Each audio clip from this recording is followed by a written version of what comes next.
Oh, time for the podcast.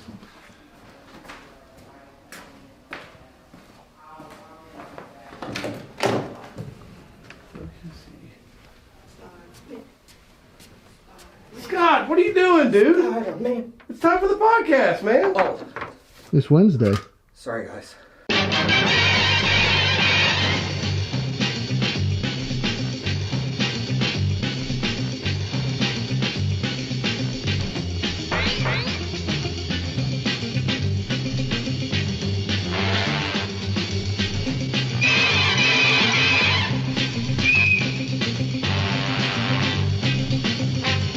Hey, everybody, this is the Homeboys and the Homeboys podcast. We thank you for kicking it with us. My name is Clint Wetherill. We have a very exciting topic today. We are talking about real estate advice. What is the good real estate advice that helped us throughout our career? The other guy on the other side of us, as always, my homeboy, Mr. Scotty Adams. What up, dude? How are you? I'm solid, man. We've been filming quite a bit today, and got a lot going on in this office. It's A lot of growth. My household's crazy. Right. Everything's wild, man. It's good. Yeah, I got a call from our good old friend Josh, who I grew up with him, but he was a member here for a long time, and he was asking, he needed some of his old emails, and so I had to call IT and get them in. And I realized, he said, where, are they at your office? And I realized, wait, we have 3 offices. Which office? Right. And to think back when he was here, it was only one. So we've had a lot of growth. Life is good. What about you? I don't know, man. Whenever you've got 3 and 5-year-old girls, it's just survive in advance. Yeah. You've got them alone survive this in weekend? advance. I got them alone. My wife's out at a conference for church, and I've got the girls, so I'm going to be working from home for a few days this week and shuttling to school and other events. And, so fun. But I'm stoked about it. I love being a girl dad. I'm sure they'll probably paint my toenails, Right. this week. And, I'm getting better at the hair. Yeah. It's You do the it's vacuum wild. trick with the little hair tie? No, man, I'm legit. Oh, really? Like, I'm braiding that hair. I'm doing, pigtails. I'm doing the whole Maybe thing. I should grow mine out then. Could you? Is that option still on the table? I think it would be a horseshoe. I could do the old, You could do it? the George Costanza. If you do that, there's $500 in it for you, just so you Really? know. Yeah, I'd like to see it. Yeah. Yeah. So what if I did the? But you have to I did the Munson. be like one of those guys that tries to hold on and Right. does like the comb over. Oh, I would do a swirl top. I'd go full Munson. Like you do like the Donald Trump. I mean, you have to be committed at that point. But we live in Indiana, and one of the heroes of Indiana is Gene Cady. Oh, the right. old basketball coach for I Purdue. could pull that off. Yeah, it's good old days. Bob Knight, Gene Cady. My wife would leave me. She already has to tolerate, the mess I've become. Dude, you pull off the shaved head well. I don't know what you're talking about. I'm not worried about it. I dig it. I went early, As soon as I saw it was coming, I went with it. Yeah, my big thing is the gray. Yeah. And I'm not scared. I don't care who knows. Right. I use the Just for Men shampoo. I'm not, my guts, is bursting through my belt loops, right now. My sight is going bad. I've got acid reflux really bad. I feel like my anxiety's worse than it's ever been.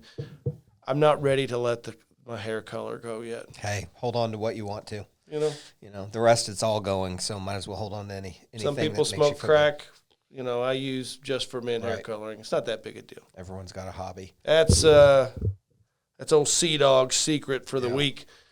But right. But anyhow, I like getting nostalgic. Everyone that knows me knows that I'm a storyteller, and I like to go backwards and talk about the good old days and how everything was great and now everything stinks.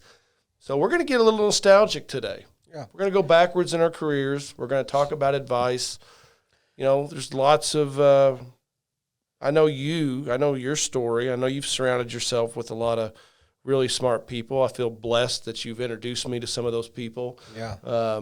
Likewise. Really like, And we still work with some of the people you introduced me to, today, and I look up to them. And heck, you've even had us down at their homes in Florida, fishing and hanging out. So, but let's just dive right in, peel it back, go down memory lane. Yeah. And where do we start? Well, I want to start with making sure that our audience can get something good out of today. So I think we go with, advice that really, really helped us along the way. Mm-hmm.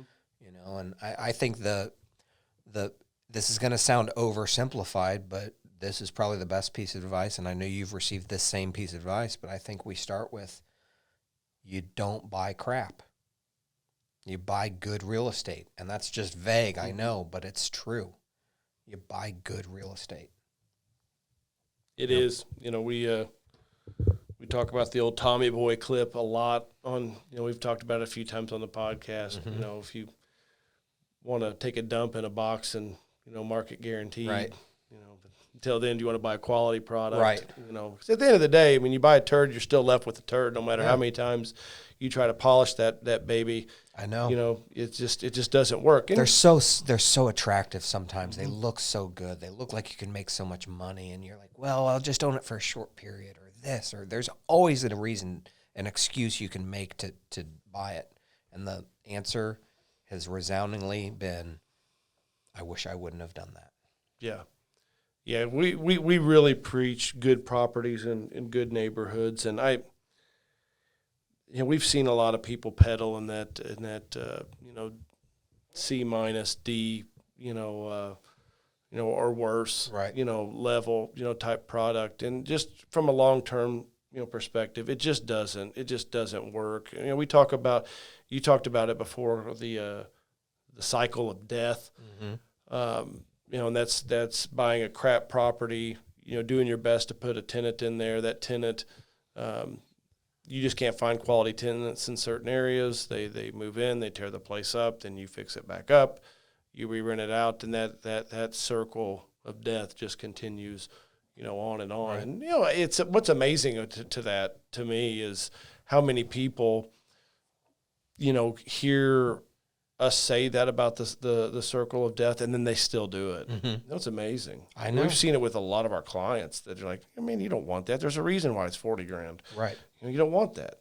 Right. There's nothing I can do as a property manager to make that property work, but yet they still do it. But there's the old FOMO, the fear of missing out, and they see it and they forget a fundamental truth, which is you're going to regret doing something more than you will regret not doing something. So it's always better to, if it's questionable, just walk. There's going to be other opportunities out there. If something gives you your spidey senses a little question mark, just don't do it. So you're saying it's better to have nothing than 5, properties that make no sense, basically. I mean, that is the best advice I've ever heard come out of your mouth. That is 100% true. It is better to miss properties than to end up with any one of them that's bad. Yeah, we did it more on real estate recently, where someone was on there saying that real estate is about doing as many deals as possible, as many doors, owning as many doors as possible. We don't adopt that philosophy. No. I'm hoping there was more of a backstory that wasn't shown on there. But this is not about the volume. Volume is great. But volume comes after it's good. Every single property needs to be good. And if it's not, exit it. Take your lumps quick. Get out. Because that cycle. You had that volume while you still had hair. I had that volume. Yeah, over 100. You had the hair volume and the volume of properties. I was just volume. I was just volume everywhere in my life. Right. I had, champagne volumes of champagne bottles and cars and just living it. Just stupid. Just making it rain. As stupid as you could be. But, you got out and, I survived. You had 100+ doors. Junk. None of them worked. My business model. You're really lucky that you got out, though. A lot of people aren't as fortunate as you were when. I'm very, very lucky because I had to get out for some personal reasons, but it also wasn't working before 2008 happened. Mm-hmm. So I think about that all the time, how I'm lucky that I had some personal issues that I needed to solve and get away from real estate, because it forced me to sell before the market crashed. Yeah. I'm very lucky. Don't get me wrong. I don't think I was smart. I know that. I'm lucky that I exited alive. I'm rare that I was able to. All the other guys that I was with, they all went under. Correct. Josh there's one other guy who didn't, and he struggled he worked his tail off to stay alive, and kudos to him. He could have walked and just left stuff with the bank, but yeah. So you can build a snowball. It just starts to get out of control if you start chasing these bad properties. So I mean, it's the best advice I've ever received is buy good properties. Don't ever chase something. If it isn't right, walk. Walking is always the better answer.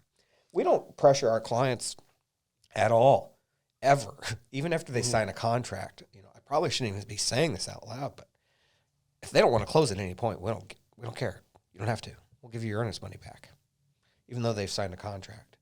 Because we want people, we know what that's like. We don't want to force somebody to close on something for some reason, if they have their little spidey senses go off. But no, it has to be right. It does, and go with it. And that served you well. It did. And, I'm going to piggyback off of what you said. I started with good properties in good neighborhoods by accident. I was the one that was doing the work, on the properties. It was my idea that in my free time I would paint, contract out the flooring, do some minor repairs myself. But, whenever I first got into real estate, there was a lot of newer homes that had foreclosed, homes that were built just a few years ago. Right. So why weren't you doing the other lower end stuff that a lot of us did? Because there was so many things that I didn't know about, 70-year-old electrical systems and, cast iron piping and, different things that it just wasn't my wheelhouse. So it was because you were doing it all yourself. I was handy, I was handy enough to be dangerous. So but a home that was 2 or 3 years old, I was okay. I was able to wrap my head around the repairs. So would you have bought, as an example, that Keystone Lakes area? So in a bad area, did you know better from the start not to buy in certain areas? Why didn't I? I guess How did I don't you know that? I mean, there was just a lot of it was gut. There were so many foreclosures back then. That's right. why, when I get nostalgic talking about it, I wish I knew, what opportunity we had at that time. Yeah. And I couldn't buy everything. I mean, I had to be selective because of my buying power at the time. It wasn't that much. So, okay, let me pause you there. But we could have purchased just about any house in inner Indianapolis for $5,000 for these houses. You didn't have very much money. Why weren't you going after those like I was? Again, it was like I didn't have a Rolodex of contractors. Okay.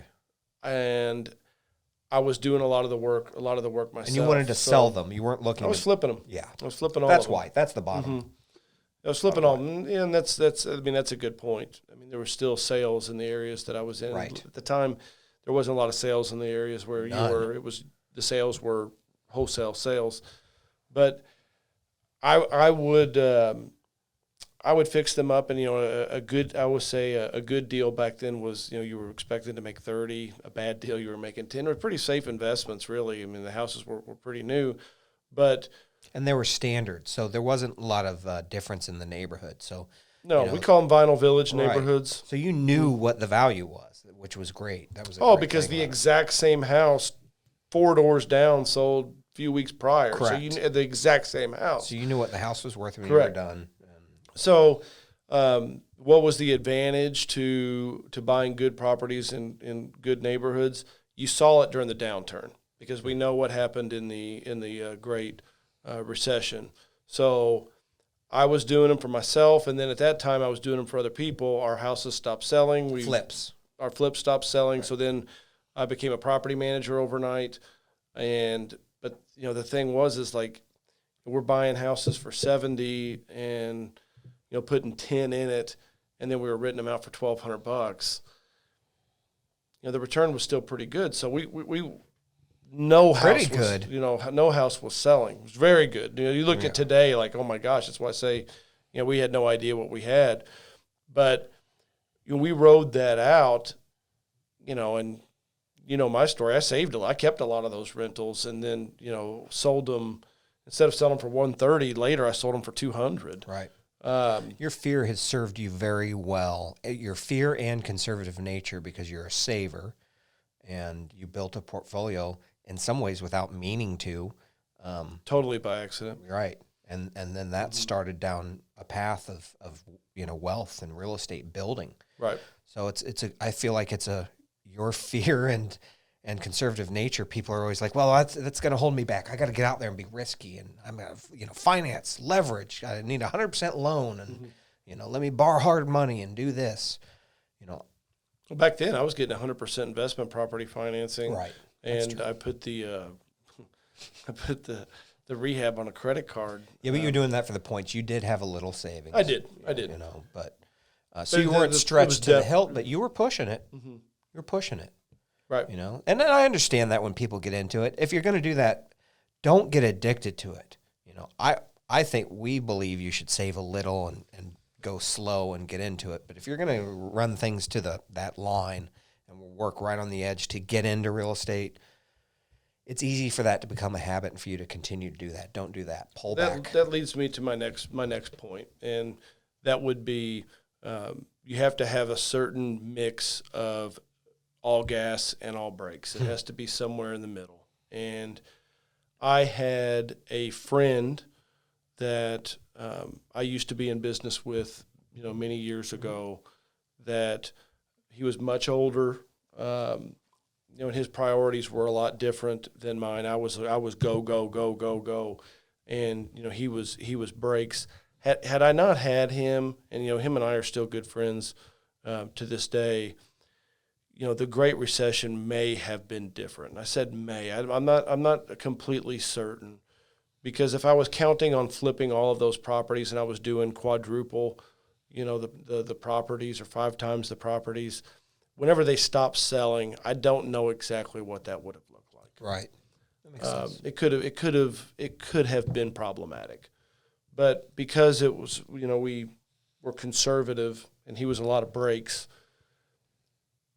It made the Great Recession, much, much less rocky than it was for most folks.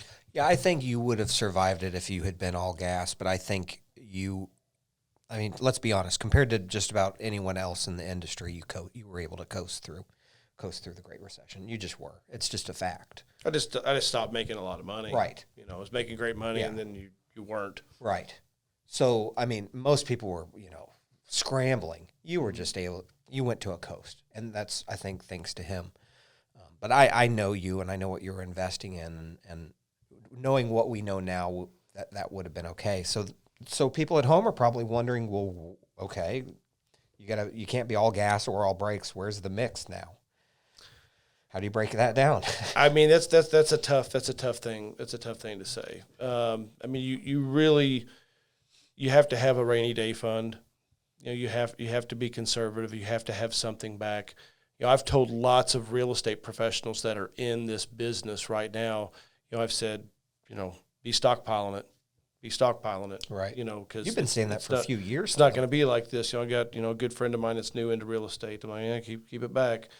We've got a really, really smart friend that we're going to put on the podcast. One of the coolest dudes I've ever, met in the real estate world, and that's our lender, Aaron Chapman. Oh yeah. And just a badass dude. And he's killing bears and wrangling tigers and going on hunting trips with NFL Hall of Famers, and it just. But besides that, amazing, but he has had the rug pulled out from under him at 2 different companies, and I've never seen anyone overcome what he's overcome to build an empire. Right. It's unbelievable. The dude's just awesome. But anyhow, I remember having a steak, with him. I think we were in Phoenix at a conference. Him and his wife joined you and I, and him saying, like, man, it's been a really good run, but it's not always going to be this good. I'm putting it back. Yeah. I'm not spending it, just putting it back. And And mind you, he's had a really good run because he's the best at what he does. So, and kudos to him. But, I think that rainy day fund is very important. And I think that you're going to see a lot of real estate professionals really struggle. Here, there's no homes to sell. Right. Everything's gone. And there's been a flood of people enter the real estate world for employment. I mean, so I met with one of the top agents in town today, and he's somebody that we've worked with a long time, and he was telling me that he's with a team now, and this guy doesn't need to be with a team, but he's with a team now for only one reason. It's because there's no listing in the MLS for him to sell, for him to find homes for his clients, but his team, when they get listings, they sell them internally to the buyers that they already have. So they're not even taking stuff to the MLS. Right. They're literally finding sellers and matching them with buyers just on their own because they know it'll get gobbled up. I mean, what a strange time. That just started becoming a thing too, by the way. That just you weren't allowed to do that as a member of the board. Right. And I'm not I think they well still versed stick in them that. in there, and probably I'm not claiming to know, Yeah. About that, so don't take that as the gospel. But so what's the mix of gas and brakes? Man, it's really hard to say. First of all, I agree with you. You've always said just do it. Don't sit back and do nothing. We watch some of these poor bastards at some of these real estate conferences that they've been coming to the same conference year in and year out and don't pull the trigger. I'm like, why waste your time? I know. Go put your money, in the stock market or a CD or, bury it in your backyard. Stop spending money coming to these conferences and doing nothing. It's Talk unbelievable. to the same person. I can still see some of these dudes' faces like, oh God. Right. What the hell are you doing here, man? Yeah. And, so I agree with that. There's two things then. So don't buy junk properties and don't just sit there and try to learn it. There's always a reason not to invest, and there's always a reason to invest. Quit listening to the reasons not to invest. When's the best time to invest in the market? You and I talk about this all the time. I always say the same thing. It's always right now because you got to do it. And so is it actually the best time? Probably not. I mean, 2009, when at the bottom of the market technically would have been the best time to do it. But if you can't time the market perfectly, so you just get in and start building your wealth. Mm-hmm. It's like people, I don't know. Timing the market is so difficult that it's just not something I believe in trying to do. I believe in making the most out of the market you're in and planning for eventualities that include big downturns. Mm-hmm. And if you do that. So we've talked nice properties, nice neighborhoods. We've talked about, being smart with, how quickly, you ramp this up. So be conservative. One other thing I want to touch on. I remember, hearing some advice from someone very smart one time saying, sometimes the cheapest is the most expensive. And, that goes with what our first point, but I'm not going there for this point. Our first point is good properties and good neighborhoods that would work towards that. But I'm talking about the people that you hire to work on your properties. Right. I made that mistake many times, and I think that anyone that's been doing it as long has made that mistake along the way. But I got in with some thieves, contractors that I was only looking at what it cost. That was it. And shoddy work, length of time. In one case, guy just ran off with the money. Couple cases actually, where a guy just ran off with money, and I see this all the time within our clients, as well, that people get blinded just by how much something costs, and they lose sight of quality and reliability, and end up going down a path. We've got one of our best clients. He's been trained over the years and has learned, but he was trying to get things, done for much cheaper. He's got taken highly. He's super intelligent, very successful in everything he touches. He owns all other businesses, and he did the same mistake we've all done, which is he tried to chase cheap labor, and it caught him, right, just like it's caught us. So, a person's got to be really careful. If you can tie that in to property management, that's a big phase of our business. Is we're property managers. Well, let me touch on the rehab real quick. Sorry, please. No, we are very lucky. We've worked with the same contractors for over 15 years at this point, and we hold them near and dear. And it's so easy to chase cheap. You're right, and it never works. And not just in the housing, but specifically in the rehabs. It's unbelievable how quickly it can go. You also can't pay retail. You can't call somebody out of the yellow pages. It's a hard balance to do. That's why if you're looking at investing out of state, we really believe in finding a turnkey provider that has all of those solutions built in one. That's what our core business was built on, was that model. And we really believe in that. So that's another thing. It's not just the rehabbers. It's not just the quality of the house. It's the quality overall. And one shortcut to all that quality, and he's going to touch on the property management aspect of that too, which it's all about quality. And if you're nickel and diming on the rehabs and you're nickel and diming on the house, it turns into a mess. Cheap costs you money. And he's right on all of that. So, I think the last aspect is what you were starting to touch on, which is property management. Yeah, you see people get in bed with the wrong property managers Dangerous. All the time. It just happens all the time, and we could count about countless stories.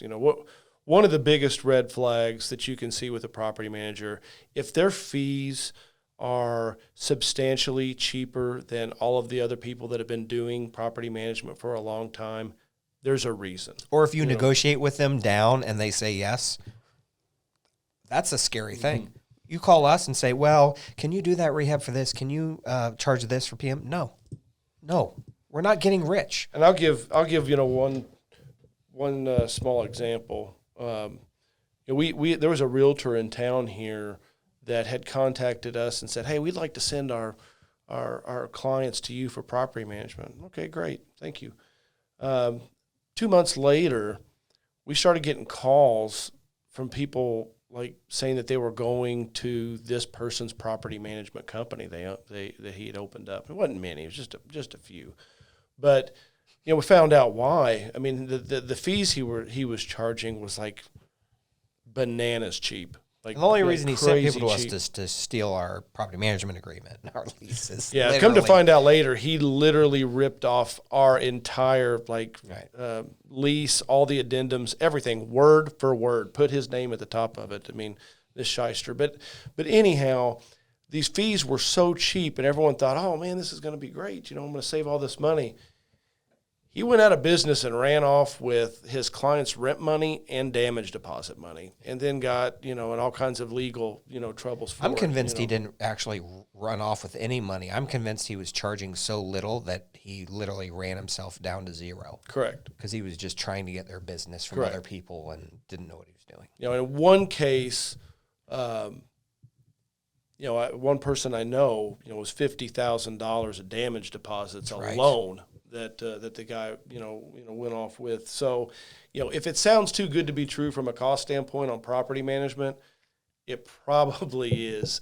You want your property manager. What's an easy way to safeguard yourself from that?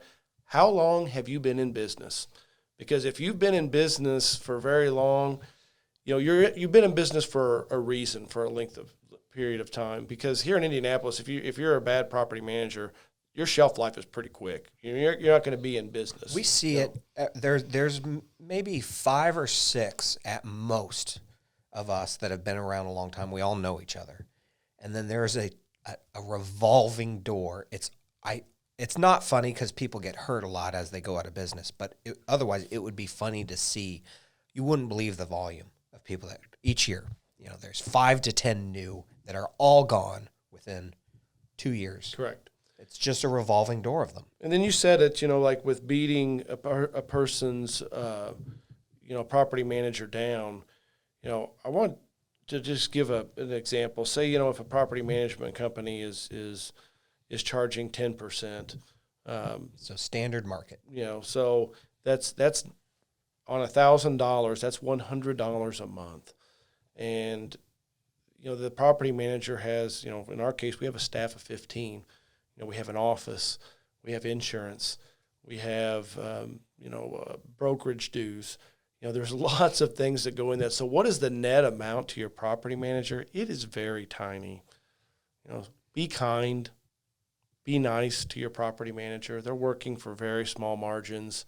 If you call and are berating your property manager, it's probably not going to be worth it to them to even keep your property. So, well, it's not. It's not. If you're not a good client, this is a relationship. You got to go into it with that mindset that this is a relationship. And if you don't believe your property manager is trying to help you succeed and is your partner in this, then you need to change. Don't be with them. You need to find somebody that you can treat like a partner that treats you with the respect. And if you don't believe they're doing that, then don't work with them. But don't treat them that way if they are. If their goal is to help you succeed and see you through that. It's easier if you're a jerk for the property manager to just say, see ya, Literally out of a house, I can't imagine $1 each month out of each property we manage makes it into our pockets, at the end of the day. We've got some, it's a volume business, and it's a lot of work, and it's hard enough. So treat your property manager with a lot of kindness and appreciation. And if you don't think that they're doing that for you, then change. And then stick with them and be nice to them. I appreciate you, buddy. Yeah, I appreciate you. I mean, this is a difficult business, and without you and the team that we have here, like in an all old seriousness, married couple, man. It wouldn't. I wouldn't do it. I wouldn't do it. We're very lucky. We get to come into this office, and we've got lots of people that we and the like encouragement working these with. folks who are homies who watch this podcast, the encouragement we get to keep going and sharing, our market knowledge, and we don't claim to have all the answers. Most of the advice, all of the advice we given today was either earned the dumb way by me trying it the wrong way, or other smarter people sharing it. So this is all advice that's been market tested too, and it's true. Don't just stick to it, and it might feel like it slows you down, but it won't. Well, I enjoy going down memory lane. Mm-hmm. I think I'm gonna go home and put a chick flick on with my house full of estrogen. Oh yeah. And, but it's good to see, because you kind of go back to your roots, and you kind of appreciate the mistakes that you made, number one, and what you've learned from those mistakes. Yeah. And it's it also, it's like, crap, I've been doing this for a long time. Like, how the heck did I get so old? I know. Like, what the heck happened? I know. And now I'm out of shape and overweight, and yes, you are. I can't remember things like I used to. And but slower. It goes fast. It goes fast. Yeah, I wouldn't. I'm grateful for where we are, though, despite not having 25-year-old fighting bods anymore, and head full of hair in my case. I'll take bod. I'm giving dad jokes these days too. I'm telling you. Well, I told you, Mike, for Christmas my shirt was I forget what it says exactly, but it says dad bod for my kids. Hey man, you own it. If you can't laugh at yourself, and if you do laugh at yourself, people don't make fun of you. And I think anyway. they bought it for me because I walk around my house with my shirt off most of the time. Of course you do. do. And they're like, here, put this on at least. That just mess of hair. Hairy chest, my Tom Selleck all that chest. hair you don't have on your head, you make up for on the rest of your body. That's right. Well, on that note, that is our show for this time. We thank you for kicking it with the Homeboys. You can follow us at the Homeboys Pod on Facebook and TikTok, and as always on YouTube. We love providing this content. Please subscribe. Reach out to us if you have questions. Until next time, happy investing. We are talking about the best real estate advice each of us have ever received. That was a long time ago. We start over. Just didn't flow. I liked it. Didn't flow. Great. Okay. Hey everybody, Don't this is the fuck this home. up. Scott, what are you doing? It's time for the podcast, man. Oh, sorry, guys. It's Wednesday, dude. Sorry. Some Anything people that makes smoke you feel crack. I use just for men hair color. It's Time for the podcast, man. Oh, It's Wednesday. sorry, guys. Oh, I would do a swirl top. want to take a dump in a box